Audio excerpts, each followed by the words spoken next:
وہ اسے دے دیا، اور اپنے لیے جو ہے وہ بوری ٹائپ ہوتا تھا تو وہ جو ہے اپنے بدن پہ انہوں نے بدن پہ کر لیا۔ جب جناب سیدہ جب گھر آئے تو جناب خدیجہ نے پوچھا، مادر گرامی نے آپ سے پوچھا کہ آپ نے پہن کے آپ لباس سفید پوشاک گئے تھے تو آپ یہ کیسے کیا پہن کے آ گئے؟ تو انہوں نے کہا کہ جو چیز وہاں پر خدا کے لیے ہمیں چاہیے، آخرت میں ہمارے لیے بہترین انداز میں ہمیں ملے گی، وہ چیز میں نے خدا کی راہ میں جو ہے اس سائے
تو جناب سیدہ جو ہے ہمارے لیے، ہم تمام خواتین کے لیے نمونہ ہے، بیٹی کے روپ میں ہے تو نمونہ ہے، بہن کے روپ، ماں کے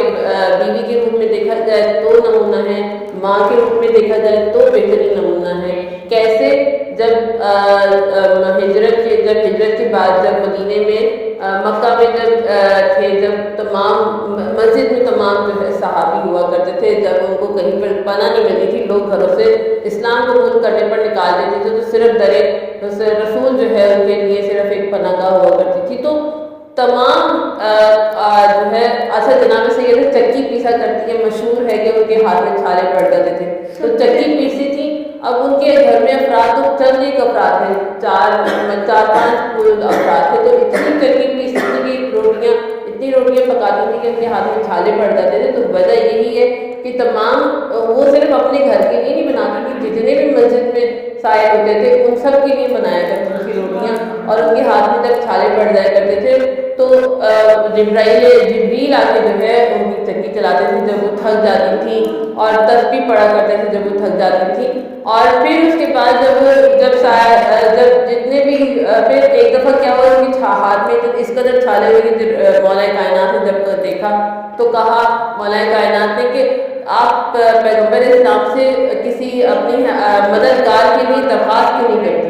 وہ جناب رسول سیدہ کہتی ہے مجھے بابا سے سوال کرتے ہوئے شرم آتی ہے۔ بہرحال ایک دفعہ ہوا، دو دفعہ، تیسری دفعہ، تو جناب سیدہ نے جو ہے شرماتے رسول خدا پیغمبر اسلام جب گھر میں آئے تو داخل ہوئے تو کہا کہ جناب سیدہ نے کہا کہ بابا میرے جو ہے ہاتھ میں اس طرح چھالے پڑے ہیں، تھوڑا سا انہوں نے ذکر کیا تو جناب سیدہ کو رسول خدا نے کیا کہا؟ یہ نہیں کہا کہ میں تمہیں مددگار کا انتظام کرتا ہوں تمہارے لیے۔ جناب سیدہ کو اس وقت رسول خدا نے پیغمبر اسلام نے تسبیح فاطمہ بتائی کہ میں کیوں نہ تمہیں ایک ایسی تسبیح بتا دوں جو تمہارے لیے جو ہے بہترین، تمہارے لیے مددگار ثابت ہوگی۔ اب جناب سیدہ نے جب وہ تسبیح پڑھنا شروع کی، جیسے جیسے اسی لیے اسے کہتے ہیں جناب تسبیح فاطمہ، جیسے جیسے انہوں نے تسبیح پڑھنا شروع کی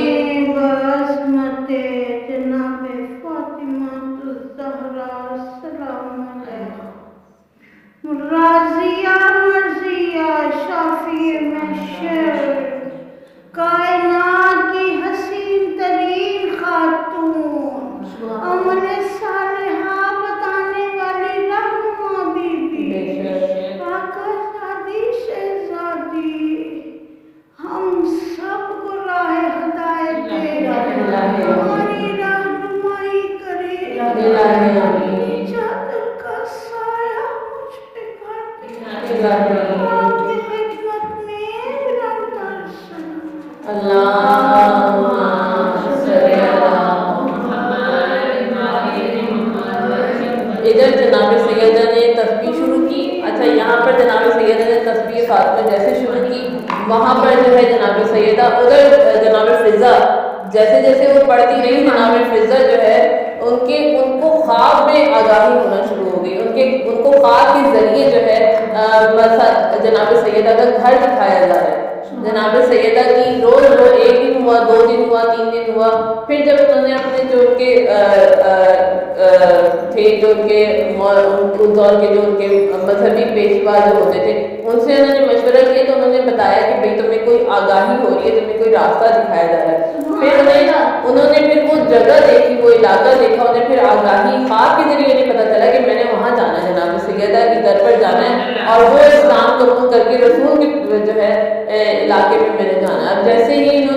جب انہیں اس بات کا یقین ہو گیا، انہوں نے اپنی جوتیاں رکھی اپنے تخت پر اور آ گئی جناب سیدہ کے رسول خدا کے پاس کہ میں نے جو ہے آپ کی چوکری کرنی ہے، مجھے آپ کنیزی میں لے لیں۔ پھر جناب سیدہ کو اس طرح جو ہے جناب سیدہ کے پاس جناب فضا پہنچی، اور جناب فضا جب پہنچی کہ میں آپ کی مدد کر رہی ہوں، آپ کی مددگار میں آپ کے لیے آئی ہوں، مجھے آپ اپنی کنیزی پہ لے لیں، جیسے ہی انہوں نے یہ کہا انہوں نے ان کے لیے بھی پریشر نہیں ڈالا، جناب سیدہ نے کیا کہا انہیں، ٹھیک ہے ایک کام آپ کریں، ایک دن کام آپ کریں گے، ایک دن کام میں کروں گا، جناب سیدہ نے، اور پھر بعد میں جب جناب سیدہ پھر بعد میں کیا ہوا، پھر جناب فضا نے کہا نہیں باہر کے کام سارے میں کروں گی اور اندر کے کام جو ہے آپ کریں گی، وہ بھی اس میں بھی پھر ڈیسائیڈ کر لیا کہ یہ ایک دن کام میں کروں گی، ایک دن کام آپ کریں گی۔ تو جناب سیدہ کی زندگی سے ہم خواتین کو جو ہے بہت خوبصورت جو ہے میسج ملتے ہیں آج کے دور میں بھی اور اس دور میں بھی کہ ہم کس طرح اپنی زندگی کو فالو کر کے